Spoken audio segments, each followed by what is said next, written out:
Ауыл жайлы жырласам, естелікті ұрласам, өтті ғой талай қызық кездер, ауылдаспен сырласам.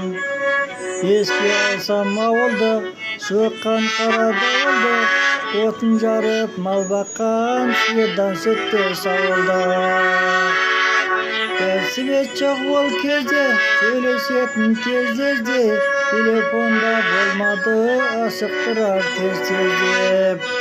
Егін егіп мал бағып, қауын теріп от жағып, күн көрдік қой осылай, кеш болғанда шам жағып.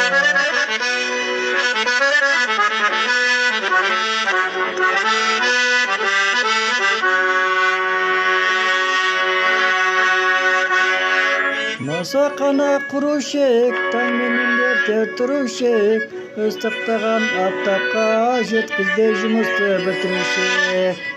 Әжелер тігіп тұрмақты, кілемде күндер құрмапты, жіберіп қой жүнден ұшыққа орап сырмапты.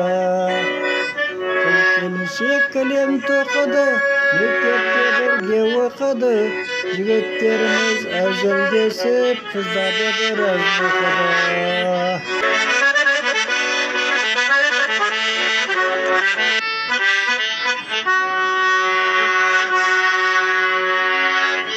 Үлкендер үлгі болды ғой, халықтың көңілі толды ғой, ауыз болып тек мығым боп, алысты көзбен шолды ғой. Малдарымыз болды семізден, қойларымыз туып егізден, көктем болса шопандарымыз бара көшті жегізген.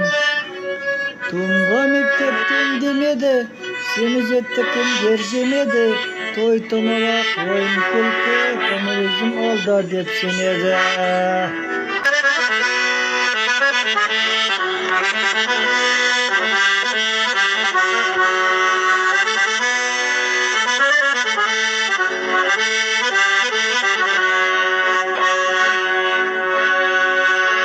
Хорезм келіп ауылға, ел-жұртымыз тазарды, автобус жүріп қалаға орнатып берді базарды.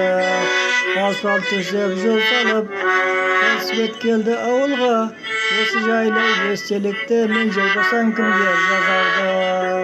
Төрт совхоздың басын қосып, топырақ қала аталды, тоғайларды қиратып, егістік жерлер жасалды. Күреш егіп мал бағып, түнделетіп тал жағып, еңбектенді ауылдастар тапқандықтан да ол жағып.